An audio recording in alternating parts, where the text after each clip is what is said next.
Lola Beltrán, la reina indiscutible de la ranchera, no solo conquistó corazones con su garganta de fuego, sino que también enfrentó una tormenta de envidias que casi apaga su luz, revelando las grietas ocultas en el brillo del espectáculo mexicano. Suscríbete, activa la campanita para que cada chisme histórico llegue directo a tu puerta, y dale. En el contexto de la época de oro, cuando la ranchera era el pulso del México rural y las divas competían por cada nota, Lola emergió como un huracán que obligó a reescribir las reglas, llevando el huapango a palacios presidenciales y teatros legendarios. Hoy, en un mundo donde las nuevas voces como Natalia Lafourcade o Cristian Nodal la citan como faro, su historia resuena más fuerte, recordándonos que el éxito de una mujer en un gremio machista siempre genera ondas de resentimiento.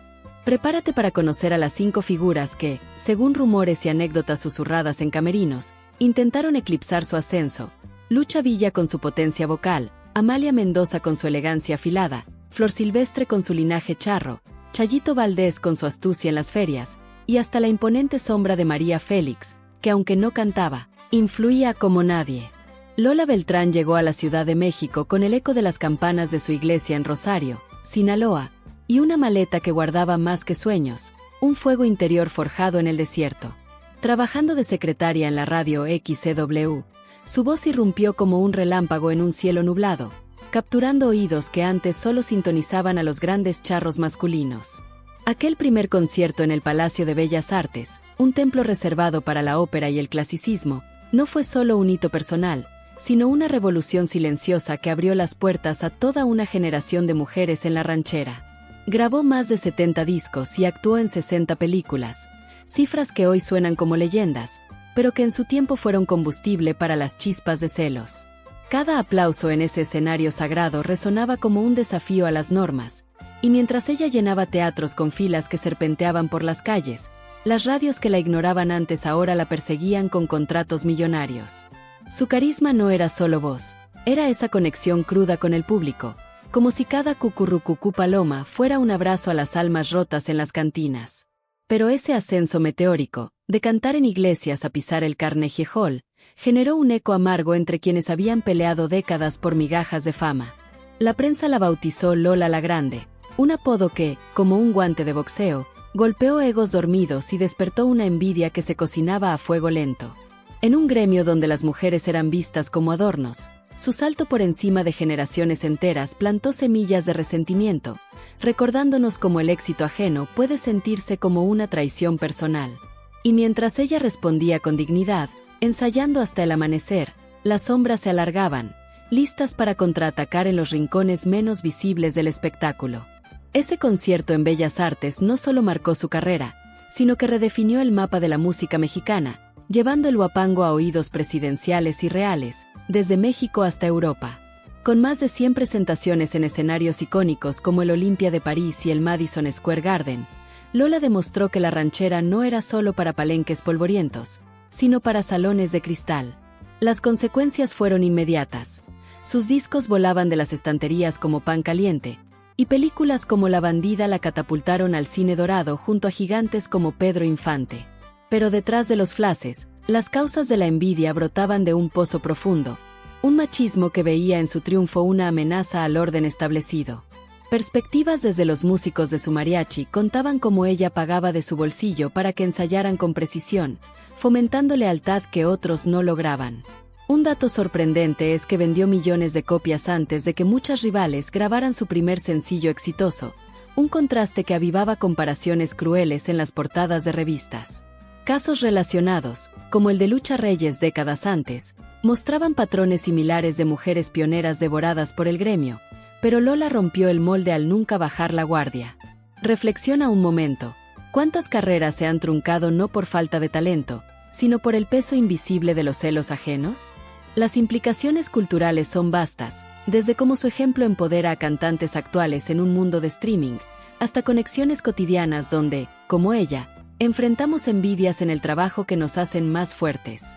En el fondo, su victoria en Bellas Artes no fue solo un show, fue una declaración de que el desierto de Sinaloa podía conquistar el mundo, dejando a sus detractores midiendo el tamaño de su propia sombra. La velocidad de su ascenso generó discusiones eternas sobre el precio de la fama femenina en México, donde cada contrato ganado era un territorio disputado. Información sorprendente revela que invitó a niñas pobres de su pueblo a ensayos privados, sembrando semillas de un legado que trasciende notas musicales. Datos estadísticos de la época muestran que sus ventas superaron las de muchos hombres del género, un logro que hoy inspira a artistas como Aida Cuevas. En casos paralelos, como el veto sutil a otras voces emergentes, se ve cómo Lola navegó corrientes que ahogarían a cualquiera. Las implicaciones para el espectador son claras. En tu vida, ese salto inesperado puede atraer tormentas, pero como ella, úsalo para brillar más. Su conexión con el público, haciendo que compraran discos como si fueran medicinas para el alma, creó un ejército de fans que blindaba su carrera. Así, el huracán sinaloense no solo sopló puertas, sino que reescribió el viento de la ranchera para siempre. El disco del siglo, producido por Juan Gabriel como un puente sobre abismos, reunió a Lola con Lucha Villa y Amalia Mendoza en un álbum que vendió millones y se convirtió en himno generacional. Detrás de las sonrisas en las portadas, años de tensiones burbujeaban, con Lucha soltando en privado que su voz partía piedras mientras Lola era la elegida para Bellas Artes. Amalia, con su sutileza de terciopelo envenenado, prefería susurros en camerino sobre la falta de clase de la sinaloense, aunque en el escenario posaba como aliada perfecta. Juan Gabriel, árbitro en un ring de egos, tuvo que mediar cambios de arreglos a última hora y llegadas tardías que ponían a prueba la paciencia de todos. Aún así, el disco salió impecable, con tracks como Fallaste Corazón que capturaban la esencia cruda de la ranchera, pero las fiestas post-grabación mostraban la jerarquía, Lola en una esquina, mientras las otras monopolizaban reflectores. Ese contraste no era casual, era el eco de batallas invisibles donde cada verso compartido era un pulso de poder. El público lo devoró como magia pura, ajeno a que cada armonía costó centímetro a centímetro de territorio emocional. En un gremio donde las colaboraciones eran raras, este trío simbolizaba un armisticio frágil, pero las anécdotas de pisotones accidentales al vestido de Lola revelan lo cerca que estuvo de romperse. Juan, con su astucia, regaló anillos con piedras desiguales, un detalle que su hija reveló años después, subrayando lealtades selectivas. Las causas radicaban en el miedo a ser eclipsadas por una que llegó sin palancas, y las consecuencias marcaron carreras, con giras express de Lucha para opacar apariciones televisivas de Lola. La producción del disco profundizó en perspectivas diversas. Músicos de la banda contaban cómo la doble cara confundía ensayos, con sonrisas que se evaporaban al apagar las luces. Un dato impactante es que Juan amenazó con grabar solo con Lola si no cedían, un bluff que salvó el proyecto y elevó su estatus como la señora suprema. Estadísticas de ventas muestran que superó expectativas, convirtiéndose en el álbum ranchero más vendido de la década, un triunfo que avivó más resentimientos. Casos relacionados, como duetos fallidos de otras divas, ilustran cómo la envidia sabotajea colaboraciones potenciales. Reflexiona, ¿el arte une o divide cuando el ego entra en juego? Las implicaciones para la industria actual son claras, donde fusiones como las de Bad Bunny con rancheros reviven estos ecos, pero con más inclusión. Conexiones con tu vida. Imagina ensayar con rivales por un sueño común, y como Lola enseñó a perseverar sin responder al veneno. En las fiestas, mientras Lola observaba desde las sombras, su silencio era su corona, un recordatorio de que la verdadera grandeza no necesita gritos. El armisticio del trío no borró heridas. Al contrario, las expuso como cicatrices en vinilo eterno. Información sutil de archivos sonoros revela tomas descartadas por tensiones vocales, donde la voz de Lola cortaba como navaja. Discusiones sobre su impacto cultural destacan cómo este disco pavimentó caminos para mujeres en premios como los Grammy Latinos, donde hoy se rinde homenaje similar. En El Espectador, evoca esas veces que un proyecto grupal revela almas ocultas, pero como Lola, elige la armonía sobre el caos. Su rol puntual y ensayos exhaustivos contrastaban con improvisaciones ajenas, forjando un legado de profesionalismo que inspira. Así, el disco del siglo no fue solo música, fue un campo de minas donde Lola plantó su bandera con gracia invicta. Lucha Villa, con una garganta que parecía tallada en basalto, vio en el triunfo de Lola un espejo distorsionado de sus propias batallas por reconocimiento. Nunca digirió del todo que la sinaloense pisara Bellas Artes primero, murmurando en privado que cantaba más recio y más bonito, un lamento que se filtraba en giras express diseñadas para eclipsar apariciones televisivas de su rival. En películas compartidas como México de mi corazón, Las cámaras capturaban química falsa, pero los músicos juraban oír chispas en los ensayos. Lucha, que grabó 29 discos y colaboró con José Alfredo Jiménez en clásicos como La Media Vuelta, representaba la ranchera dura del norte, pero el carisma accesible de Lola la hacía sentir desplazada. Cada entrevista de Lucha llevaba una puya velada, disfrazada de anécdota, que dolía más que un grito en vivo. Las causas de esta fricción nacían de un gremio donde el espacio para voces femeninas era escaso, y ver a Lola llenar estadios sin el abolengo que Lucha presumía avivaba un fuego interno. Consecuencias: giras solapadas que dividían audiencias, y un público que, sin saberlo, elegía bandos en palenques vecinos. Perspectivas desde fans leales de Lucha la pintan como guerrera injustamente opacada, pero anécdotas de Juan Gabriel en el disco del siglo muestran cómo su terquedad casi hunde el proyecto. Un detalle sorprendente: en privado, Lucha programaba sets con volúmenes ensordecedores cerca de shows de Lola, un sabotaje sonoro que ecos en leyendas urbanas del medio. La rivalidad se profundizó en el camerino del disco del siglo, donde Lucha insistía en coros secundarios para Lola, un intento de jerarquía que Juan desmanteló con firmeza. Datos de ventas revelan que Lucha vendió fuerte, pero nunca alcanzó los millones de Lola, un contraste que alimentaba rumores de cartas anónimas pidiendo vetos en radios. Casos relacionados, como su salida abrupta de tríos vocales por egos, ilustran patrones de aislamiento autoimpuesto. Reflexiona: la envidia nace del miedo a no ser suficiente, o del brillo ajeno que resalta nuestras grietas. Implicaciones para hoy: en un mundo de playlists compartidas, su historia advierte sobre colaboraciones tóxicas que frenan legados colectivos. Conexiones personales: como cuando un colega sabotea tu ascenso, y eliges responder con más volumen en tu voz propia. En el velorio de Lola, Lucha se desmayó, un gesto que algunos ven como catarsis tardía, otros como teatro final. Su voz partía piedras, sí, pero el corazón de Lola era de acero, forjado en silencio. Esta dinámica no solo afectó carreras, sino que moldeó percepciones del público sobre la hermandad ranchera, un mito que Lucha ayudó a perpetuar con sonrisas forzadas. Información de cintas privadas muestra risas compartidas que se torcían en pullas, un veneno dulce que Lola ignoraba. Discusiones culturales destacan cómo Lucha influyó en voces modernas como las de Paquita la del barrio, pero su sombra con Lola recuerda que el talento no siempre une. Para el espectador, evoca rivalidades laborales donde el éxito de uno es el espejo del otro, pero Lola enseñó a cantar más alto. Su legado en duetos fallidos y éxito solista subraya que la verdadera potencia no necesita pisar a nadie. Así, Lucha partió corazones, pero el de Lola latió más fuerte, dejando un eco que resuena en cada nota desafinada de envidia. Amalia Mendoza, la Tariacuri de Michoacán, encarnaba una elegancia que cortaba como vidrio fino, y sus comentarios sobre Lola eran dagas envueltas en seda. Prefería venenos sutiles, como calificar su canto de bonito pero sin clase en charlas de camerino, frases que confundían a los mariachis y se filtraban como humo. En el disco del siglo, su llegada tardía y rechazos a versos específicos ponían a Juan Gabriel en modo mediador, pero Lola estudiaba partituras hasta el alba, un contraste que resaltaba su dedicación. Amalia, con éxitos como Grito, grabó docenas de álbumes y brilló en cine con Rosita Quintana, pero ver a Lola saltar a Carnegie Hall sin su pedigrí la carcomía. Causas profundas: un orgullo regional que veía en la sinaloense una intrusa humilde robando reflectores merecidos por años de lucha. Consecuencias: rumores de fotos retocadas para ridiculizar su figura, y una muñeca vudú en camerinos que olía a su perfume, anécdotas que músicos juran por tequila. Perspectivas variadas. Fans de Amalia la defienden como dama refinada, pero grabaciones filtradas la muestran riendo de acentos ajenos, un lado oscuro que humaniza su gracia. Sorprendente: en Madrid, un encuentro con Lola dejó a Amalia sin palabras tras un intercambio cortante, un silencio más elocuente que cualquier aria. La sutileza de Amalia generaba discusiones sobre el poder de las palabras en el arte, donde un cumplido torcido duele más que un abucheo.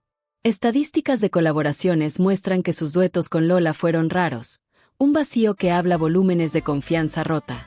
Casos similares, como vetos en programas compartidos, pintan un patrón de exclusión elegante. Reflexiona: ¿la clase verdadera mide en modales o en cómo tratas al que sube? Implicaciones culturales: su legado en la ranchera fina inspira a voces como las de Ana Gabriel, pero advierte sobre toxicidad velada en redes sociales hoy. Conexiones diarias, como chismes de oficina que erosionan carreras, y como Lola guardaba todo en caja fuerte, convirtiendo dolor en fuerza. En su testamento, Lola perdonó, pero el ramo de Amalia en el velorio con perdón por todo gritaba remordimientos no dichos. Su elegancia era un escudo, pero el veneno goteaba, dejando huellas que Lola pisó con botas de charra. Esta rivalidad sutil moldeó la percepción de la dama ranchera, un arquetipo que Amalia encarnó hasta el final. Detalles de su participación en ¿Dónde estás?, Corazón revelan tomas tensas con Lola, donde sonrisas ocultaban tormentas. Discusiones sobre su impacto destacan cómo su voz profunda influyó en boleros, pero su sombra con Lola recuerda que la gracia sin empatía es hueca. Para ti, evoca amistades falsas que brillan solo en público, pero Lola eligió autenticidad. Su rol en el trío, cambiando arreglos caprichosamente, forjó un disco legendario pese a todo. Así, Amalia susurró veneno, pero la voz de Lola lo ahogó en océanos de aplausos eternos. Flor Silvestre, esposa de Antonio Aguilar y reina de los jaripeos, parecía la más serena, pero cuando Lola copó portadas que antes eran suyas, algo se quebró en su fachada de porcelana charra. Rumores hablaban de fans enviados a abuchear en teatros, y una noche en Guadalajara, durante Soy Infeliz, gallinas sueltas en el escenario con risas desde palcos cercanos a su círculo. La prensa lo tildó de broma etílica, pero músicos vieron sombras de venganza en ese caos emplumado. Flor, con más de 200 discos y películas como El Revólver Sangriento junto a Lola, representaba el linaje Aguilar, pero comparaciones como Lola siente, pero Flor tiene abolengo la herían en lo profundo. Intentos de veto en jaripeos, alegando que el público quería charrería no drama, rebotaron cuando Lola llenó el Palacio de los Deportes sola. Causas. Un orgullo familiar que veía en la humildad sinaloense una afrenta a su imperio equino. Consecuencias. Pullas en entrevistas que dolían como espinas, y un préstamo tardío de partituras para homenajes, un trago amargo de realidad. Perspectivas. Desde su familia, Flor era protectora, pero anécdotas de costureras sinaloenses cosiendo vestidos para Lola muestran cómo respondía con brillo propio. Sorprendente. Billetes cosidos en forros de trajes para pagar mariachis si fallaban promotores, un secreto práctico que blindaba su independencia. El incidente de las gallinas no fue aislado. Ecos en palenques divididos por volúmenes rivales pintan un México donde el espectáculo era guerra territorial. Datos de ventas indican que Flor vendió fuerte con Aguilar, pero Lola sola superaba cifras, un dato que avivaba fuegos. Casos relacionados, como duetos familiares que excluían a extranjeras, ilustran dinastías cerradas. Reflexiona. ¿El abolengo mide en sangre o en almas tocadas? Implicaciones. Su legado en la charrería inspira a Ángela Aguilar, pero advierte sobre herencias tóxicas en familias artísticas. Conexiones. Como rivalidades vecinales que escalan a caos, y Lola respondiendo con estadios llenos. En el rancho de Lola, Flor nunca cantó, un vacío que sus bisnietas llenan hoy con covers de Huapango Torero. Su orgullo se rompió, pero Lola lo reconstruyó en escuelas para niñas, un contraataque dulce. Esta fractura charra generó debates sobre linaje versus mérito en la ranchera, donde Flor brilló en duetos con su esposo, pero Lola sola conquistó mundos. Detalles de rumores de abucheos filtrados muestran maquinaciones que fallaron ante fans leales. Discusiones culturales resaltan su influencia en música regional, pero su sombra con Lola evoca como el éxito humilde desafía castillos. Para el espectador, recuerda competencias familiares donde el talento puro gana. Su intento de opacar con vestidos caros rebotó en el negro estrellado de Lola, cosido por manos humildes. Así, Flor cabalgó orgullo, pero Lola voló sobre él, dejando un legado que ni gallinas ni vetos pudieron picotear. Chayito Valdés, soberana de ferias y teatros pueblerinos, sintió el suelo temblar cuando Lola se llevó contratos grandes que ella codiciaba con uñas y dientes. Rumores de pagos a locutores para boicotear discos de la sinaloense circularon como viento en Mazatlán, donde palenques vecinos se convirtieron en campos de batalla sonora, con volúmenes atronadores ahogando voces ajenas. Cartas anónimas a promotores, escritas en máquinas idénticas a la de su manager, advertían de mal ambiente que Lola traía, un sabotaje burocrático que dividía públicos y generaba peleas. Chayito, que superó ventas de Vicente Fernández en su pico y grabó éxitos como Besos y Copas, venía de abajo como Lola, pero esa similitud avivó traiciones que dolían en el alma. Lola lloraba en privado, confesando a su hija que la puñalada de una igual hería más que cualquier diva alta. Causas: miedo a obsolescencia en un mercado que premiaba frescura sinaloense sobre astucia de ferias. Consecuencias: duetos forzados como El Herradero, donde el público lloraba reconciliación, pero insiders sabían de agendas manipuladas. Perspectivas: fans de Chayito la ven como underdog injusta, pero anécdotas de camiones de sonido ensordecedores pintan estrategia fría. Sorprendente: en silla de ruedas al velorio, se quedó horas frente al ataúd, un silencio que gritaba arrepentimientos. La guerra en Mazatlán no fue solo ruido, dividió comunidades, con borrachos eligiendo bandos en cantinas. Estadísticas muestran que Chayito vendió millones, pero contratos perdidos por boicots la frenaron, un ciclo vicioso. Casos paralelos, como rivalidades con su hermana Adelina, muestran patrones familiares tóxicos. Reflexiona: ¿la traición duele más de quien comparte raíces? Implicaciones: su legado en música norteña inspira a nuevas alondras, pero advierte sobre sabotajes digitales hoy. Conexiones: como chismes laborales que aíslan, y Lola eligiendo perdón en testamento. Años después, sus nietas piden clases en el rancho de Lola, un giro poético. Chayito reinó ferias, pero las sombras anónimas la definieron menos que su voz. Esta rivalidad pueblerina alimentó mitos sobre lealtades traicionadas en la ranchera, donde Chayito brilló en álbumes como 20 éxitos, pero su astucia falló ante el carisma de Lola. Detalles de cartas coincidentes con su manager revelan maquinaciones caseras. Discusiones culturales destacan su influencia en duetos, pero su sombra evoca como el bajo mundo sabotea alturas. Para ti, evoca traiciones cercanas donde respondes con más luz. Su dueto final curó heridas, fans lo vieron, pero Lola ya había ganado. Así, Chayito voló bajo, pero Lola tocó cielos, dejando un eco que ni anónimos apagaron.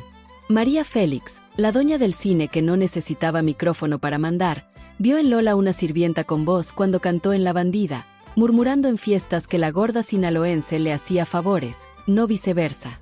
Llamadas a productores sacaban a Lola de carteles como Noches Tapatías por agendas ficticias, un veto telefónico que la dejó cantando desgañitada en casa.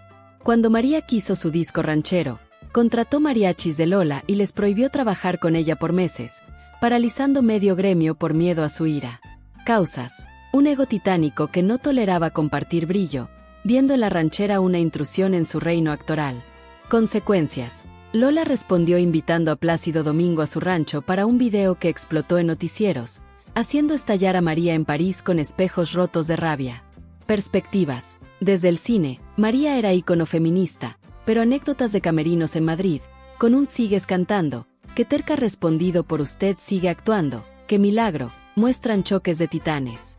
Sorprendente: en La Bandida, María alaba su canto en pantalla, un guiño que contrastaba con vetos reales. El poder de María generaba debates sobre influencia no musical en la ranchera, donde su sombra paralizaba oportunidades. Datos de películas compartidas muestran química falsa, pero su disco ranchero fluyó sin voz de Lola. Casos relacionados, como retiros de fiestas por apoyos a rivales, ilustran su carácter volátil. Reflexiona: ¿el poder sin arte duele más cuando silencia? Implicaciones: su legado en cine empodera, pero advierte sobre redes de influencia tóxicas. Conexiones: como jefes que vetan ascensos, y Lola eligiendo alianzas globales. En París, su explosión fue legendaria, pero Lola ya había ganado escenarios mundiales. María no cantaba, pero su sombra vetaba. Lola la disipó con voz universal. Esta no rivalidad definió límites entre cine y música, donde María brilló en dramas, pero su control sobre mariachis mostró celos cruzados. Detalles de prohibiciones laborales pintan un gremio atado. Discusiones culturales resaltan su feminismo, pero choques con Lola evoca fragilidades. Para el espectador, recuerda influencias que bloquean sin razón. Su encuentro en Madrid fue silencio épico, pero Lola lo rompió con gracia. Así, María mandó sombras, pero Lola las iluminó con rancheras eternas. Vicente Fernández y Antonio Aguilar nunca atacaron directo, pero usaban esposas como escudos, comentando que el pueblo quería botas y sombrero, no vestidos de noche tras bellas artes de Lola. Antonio instaba a Flor a poder más que la sinaloense, robando contratos que mágicamente aparecían en agendas Aguilar. José Alfredo Jiménez dejó de componer para ella, alegando que ya no inspiraba tragedias, solo triunfos, forzándola a elevar autores jóvenes a estrellas. Causas: un machismo que veía en Lola una disruptora del club de charros, usando redes familiares para mantener orden. Consecuencias: duetos tardíos donde pidieron favores, con Lola aceptando sonrisas que ocultaban cicatrices. Perspectivas: desde mariachis, los hombres miraban peleas de mujeres, pero anécdotas de jaripeos vetados muestran complicidad. Sorprendente: Lola grabó la última canción de José Alfredo antes de su muerte, un cierre irónico de inspiración negada. Esta dinámica masculina profundizó en machismo ranchero, donde esposas ejecutaban mientras ellos aplaudían. Estadísticas de duetos muestran colaboraciones desiguales, con Lola elevando a otros. Casos relacionados, como alianzas con Lucha Reyes, ilustran patrones. Reflexiona: ¿los hombres silenciosos son cómplices o espectadores? Implicaciones: su legado en charrería evoluciona con inclusión, pero advierte redes ocultas. Conexiones: como jefes que usan praxis para sabotear. En privados, Lola dijo: con dinero baila el perro, pero talento llena estadios, pólvora entre mariachis. Hombres se enterraban hoy, necesitaban mañana. Lola sonrió cicatrices. Debates sobre su rol destacan como compositores como José Alfredo moldearon ranchera, pero negaron a Lola por triunfos. Detalles de contratos robados pintan imperios familiares. Discusiones culturales ven evolución en voces como Nodal, pero ecos persisten. Para ti, evoca aliados falsos. Su aceptación final fue gracia, no debilidad. Así, hombres usaron sombras, pero Lola las convirtió en faros. En el Teatro Blanquita, con Lucha enfrente, Chayito en tele, Flor en palenque y María despotricando en entrevistas, Lola subió con Fiebre de 39, mariachi compartido con rivales. Equivocó letras en la primera canción, murmullos crecieron, y en Camerino, su hija la halló llorando, hablando de retiro al Rosario. Pero un fan irrumpió con carta de abuela moribunda pidiendo Paloma Negra. Lola se secó lágrimas, tomó tequila y cantó 4 horas, rompiendo récords mientras otros shows vaciaban. Causas: acumulación de envidias que rompían su espíritu, un clímax de batallas invisibles. Consecuencias: esa noche probó que el público coronaba reinas, y rivales quedaron expuestas. Perspectivas: músicos vieron magia en su resiliencia, fans en la carta un destino poético. Sorprendente: el teatro entero cantó al final, un himno colectivo que ahogó murmullos. El colapso expuso fragilidades divinas, donde fiebre física reflejaba emocional. Datos de duración muestran récords Guinness like en vivo. Casos relacionados, como shows icónicos de otras, palidecen ante su comeback. Reflexiona: un momento roto define o forja. Implicaciones: inspira resiliencia en crisis artísticas hoy. Conexiones: como noches bajas donde un gesto salva. Su tequila y voz convirtieron derrota en leyenda. Rivales oyeron ecos vacíos. Lola: aplausos eternos. Lola recibió sobre Sin Rostro, fotos gordas retocadas, dudas sobre su hija, muñeca vudú con alfileres en su vestido favorito, grabaciones de risa sobre su acento. Guardó todo en caja fuerte, más de 100 pruebas de guerra no declarada, descubierta por su hija post-mortem. Nunca usó nada contra nadie, diciendo: el escenario es mi juez, una dignidad que rabia generó más. Causas: envidia voraz que buscaba quebrar desde adentro. Consecuencias: su silencio ganó batallas, y la caja en museo privado espera luz. Perspectivas: músicos juran olores a rivales en vudú, fans ven martirio. Sorprendente: canciones como 5 puñales grabadas en cinta casera, quemada por orden, pero copiada en secreto. La caja profundizó en guerras psicológicas del arte, donde anónimos erosionan almas. Estadísticas de incidentes similares en divas muestran patrones.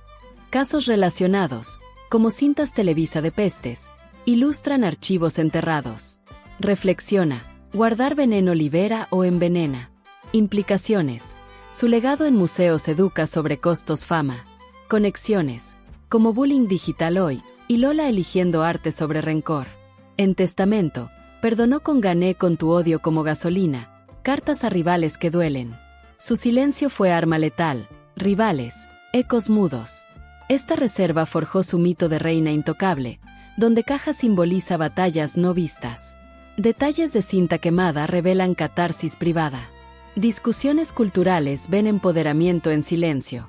Para ti, evoca perdones que sanan. Su juez, el escenario, dictó veredicto eterno. Así, guerras silenciosas forjaron leyenda, y Lola ganó sin disparar.